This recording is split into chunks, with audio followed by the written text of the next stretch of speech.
So, guys, I just saw Prince Maverick's video talking about the issue with AEW and like how they have like matches like Will Ospreay and MJF, and how they give it for free on television instead of saying like this could have been the Wembley Stadium main event. And I agree with a lot of his points that he was like using the analogy of just like with sex. Really, it's almost like you're getting into the action, you're getting into the best part of it, not just like giving it time really. Or maybe a less X-rated example is it's almost like, if you go to a very fancy restaurant and they have a bunch of great appetizers, you have a good appetite, you shouldn't just order the main course, try the appetizers a little bit, then have the main course, then the dessert really. Like you just don't always jump into the bigger and the best of the bigger and the best right away really. And I really think there's some arguments to say that they should have had the match at the Little Rock taping. I 100% think it was a bad idea. But the only justifications I could say is that right now with AEW, they're trying to like renew their contract with I think like they're talking to WB. So honestly, they can pop a rating that really helps them out. And then also they need to pop some good ratings because obviously next week's their Blood and Guts really. So definitely having people talk and then say, okay, Blood and Guts next week. So it is a way for them to like, boost up their television show. And then also controversy creates cash because now people are talking about what would happen if you had a couple of segments and you didn't actually draw that many people really, So definitely I think this is ultimately just a way for them to just say like, okay, now people are talking about us. People know that Blood and Guts is next week. And that's like a pay-per-view type of match as well, really. So you're going to like, it's going to help boost their show, really. I also think that the other thing and that people are overlooking is that this does set up MJF versus Daniel Garcia. Because, again, if you have MJF be this guy who has the 60-minute matches, he's a great heel, he's a great cheater, he's been a former AEW champion, what would happen if you really set up a Rey Mysterio type of storyline, like the ultimate underdog versus the ultimate, overdog type of thing, really? Like Daniel Garcia comes back, he wants to get his revenge, he wants to win that title for MJF, and he becomes a new star, really. That could be something that comes out of this. But the problem is that I don't think Tony would ever book something like that. Or if he tried to book, I don't think he would ever book it and make it a compelling storyline. And I also think that if he did that, it would be lackluster based on how he does things. And I think the next thing that I would say is that if he did that, ultimately, how many people want to see Daniel Garcia become a star, really? Like, he is not like Ricky Starks, or somebody else or even like I would say even like a Dalton Castle or like a Dustin Rhodes or somebody else in the AEW roster or like a Miro, really. Like he's not really like that person that could be a bigger star and then can do something that's going to make everybody go like crazy, really. So so if he's kind of trying to set up MJF versus Daniel Garcia, that's not going to sell. Daniel Garcia he can't sell. He can't sell out like MJF versus Ospreay, really. So, you would make a new star, and if you did it very well, you can make a new star, really. But then you would make Daniel Garcia go from like a nobody really into like a Darby Allin type of wrestler where, he does create some pop, but he's not going to be, Darby Allin's not a main event draw, really. So those would be the two things that you get from this. You pop a rating, and then if you want to set up MJF versus Daniel Garcia and make Daniel Garcia a star, that would be the way to do it, but it would not turn him into a main event star. I don't think he would need more matches like this, but and I doubt that he has what it takes. And then again, if he's doing and just like gyrating his crotch, really, like if I can stand up correctly and just doing the stuff like that, he's not going to be a good champion because then people are going to say that he's too 48-hour film project. The competition, that, usually if you make a comedy film or a silly type of comedy, you win. So, again, Daniel Garcia also is somebody who doesn't have that self-control. You can't be like going like in people's faces if you're a champion. So I think the other argument is that if you try to do Daniel Garcia versus MJF and make him a new star, you don't know if Daniel Garcia has what it takes or if he's getting the right education on just how to not on how to be a star and how to cut some things out, really. And then when he does things like that, he knows that it takes away, really. But there are a lot of arguments against that I do agree with. That I do think that, honestly, if you want Wembley Stadium to be a big show, I mean, and then the third argument for this match is that if they wanted to go an hour, and that's what they wanted to do, really, and they're arguing with Tony, you can't have an hour-long match at a Wembley Stadium show because, honestly, they want to have a large match card. They probably emphasize more matches than quality. So you can't have an hour-long match if you're going to have 15 matches or 10 matches because that's going to wear out. If you're going to have an hour-long match, you usually do that at like a show like Dynasty or something like that where it's smaller and it also warrants a smaller card, really. I think if you did that all out, absolutely, I think an hour-long match would be appropriate because that way, you can build it up, you can have a lot of build, you can have a lot of hype, really. And then it's also good for you guys, it's also good for AEW because that way you prevent a situation. I mean, that way you prevent a large roster because you look at the Ring of Honor show, like there's a lot of matches on that Death Before Dishonor card that are god awful. Layla Hirsch versus that girl looks like a really great match, but everything else was god awful. So what would happen if you had an hour long match between, let's say, like if you had something like Mark Briscoe versus Will Ospreay for an hour, and Mark Briscoe can really pull that off and do everything really great in an hour's time, really. I mean, he's more of a hardcore wrestler. He's not really more of a technical wrestler and high flyer like Will Ospreay, but if he was, that would be a good main event for Death Before Dishonor because they would benefit from a smaller card with great matches, not a big card and all the matches that they can, really. So there's certain times when you want to have those matches, and if the wrestlers really want to do it, and they feel that that's the best way to tell chapter one of their story, that's just the way to do it. Really, is to put it on, is to keep it off shows or pay-per-views that have like 12, 15 matches. Really, and that's usually what they do with Wembley Stadium. I actually think that's way better because that encourages those crowds to see like the roster and see everybody, and encourages the roster to kind of like work harder and be like, okay, what if I was in a better spot, the following year. But there's a lot of like arguments against this, and I'm on the side of against this. I think the first thing is that it's definitely very reactionary booking. As I said, what would happen if you did something like you say MJF versus Ospreay, that's going to be at Wembley Stadium, and you did something like you said, okay, Ospreay picks out 4 opponents for MJF. He has to go through Chris Jericho, Kenny Omega, Kyle Fletcher, Kyle O'Reilly, and Konosuke Takeshita, like 4 former people who faced Will Ospreay, and then for Will Ospreay, the same exact thing. He has 4 matches, so he's gonna have to face 4 people that MJF faced. So he's gonna have to face Jay White. He's going to have to face Wardlow. He's going to have to face, like 2 other people that I'm trying to think of. Like what if Samoa Joe was still there, or Ricky Starks, and then another person as well, really. So what if they did something like that? So then that way they have their matches. And then you build up to Wembley Stadium where they have their match. Because I like what they did with Randy Orton versus John Cena, where they had to fight former opponents, or they had to choose who they're going to face, really. Then you kind of build it up slowly like that.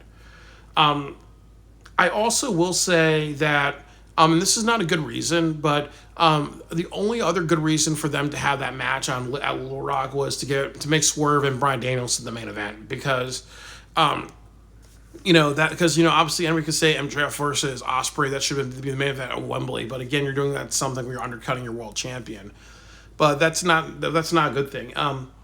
But I also will agree that with these then the other like issue is that you had a bad Dynamite show because you really rushed through everything else on that show, really. So the problem with these hour-long matches, and I see this pattern with AEW, is that they'll just do something like they'll have an hour-long match or a 30-minute match or a pay-per-view quality match to start the show, and then everything else they rush through it. Like last week you had, I think it was like Bryan Danielson versus somebody. I think it was like Bryan Danielson versus Adam Page or something like that. You opened the show with like a really great match, and like it was like 2 weeks ago, and then you had the Acclaim do their rap. That was a video that was really funny, but you didn't advertise it. and you did a couple of other things too. So sometimes the big problem with AEW is that when you have these hour-long matches or these 30 or 40-minute matches, you say to yourself, okay, nothing on the show is gonna be as great, really. So we're going to just we're going to be over reliant on that. The next issue, and as I said before, is overexposure, because the problem is that you can't, as I said, Will Ospreay and MJF should not wrestle until Wembley Stadium, and ultimately the thing is that if Ospreay does all these matches, eventually it becomes old, really. Eventually, people are going to say something like, okay, we're done with Ospreay. We've seen everything that he does, really. What if Ricochet came and he was doing like those like flips all over the place and flips out of the ring? So the problem is that if you kind of if you have these way too many of these matches, or you're relying on hour-long matches, they become old, really. And then people will say, okay, now we look at it as you wasting time instead of being compelling, really. And I really like what MJF said like over a year ago, which is that he doesn't care about the Dave Meltzer matches. He doesn't care about being that person that's going to go through barbed wire and doing the crazy spots or having a match like that every single show, really, because you got to pay to see him. And I like that philosophy, because that's something that's very important that happens in professional wrestling a lot, especially in AEW, or we watch GCW, is that sometimes in the smaller shows, or in Combat Zone Wrestling, sometimes at the smaller shows or the shows that are not drawing that much money, you do these types of big leaps and all these feats, really, and then on the big shows do the exact same thing, and then it's like, okay, why is that special? Because I've seen that on regular television, type of thing, really, and then I also kind of would say that another issue is definitely, what I've said about AEW. I hate repeat matches. You had Adam Cole versus MJF for 30 minutes last year in Washington, D.C., and that was the main event at Wembley Stadium. You just have this match. What's going to happen if people see a 30-minute match and it's actually worse?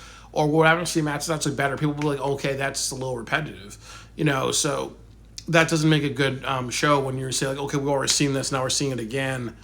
And sometimes that's like a philosophy of, okay, well, imagine if you went to a restaurant and you wanted to order the special, and they said, no, you're going to have another special.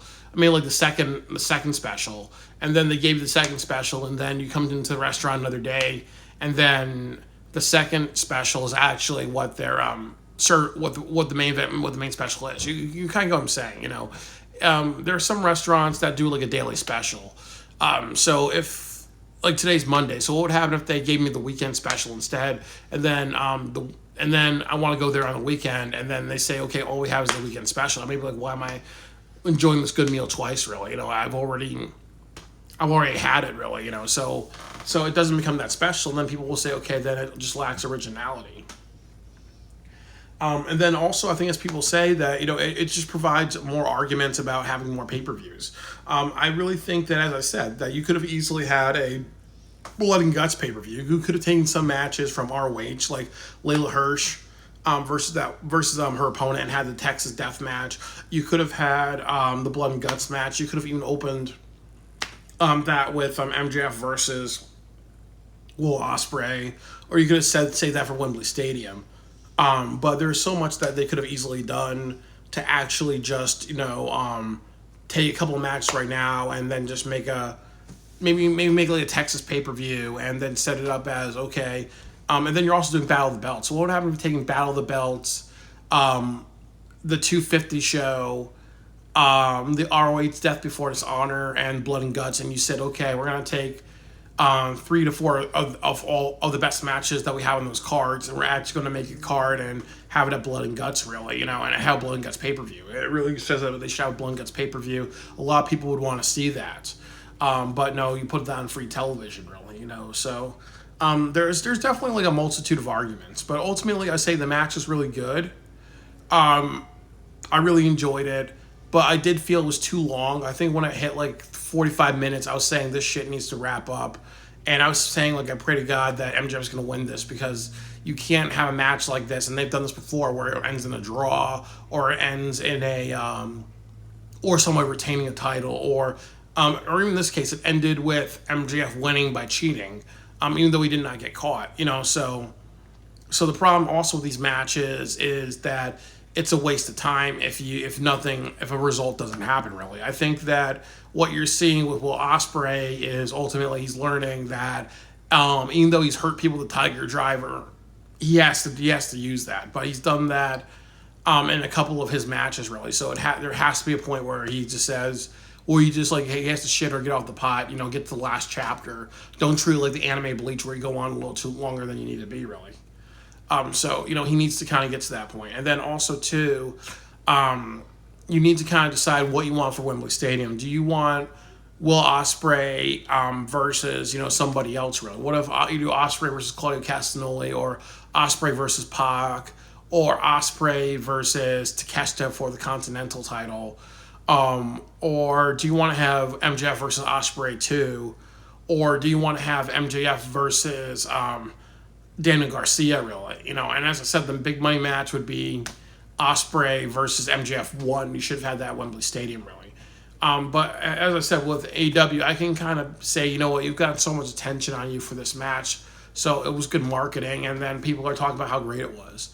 So even though maybe like the execution was poor, it should be looked at as constructive criticism. It's ultimately, like I said, you had the lobster and the lobster and steak, the surf and turf. You had the lobster and the steak, but you just didn't present it the right way. You treated it like a lunch special instead of a dinner special at a New York City restaurant.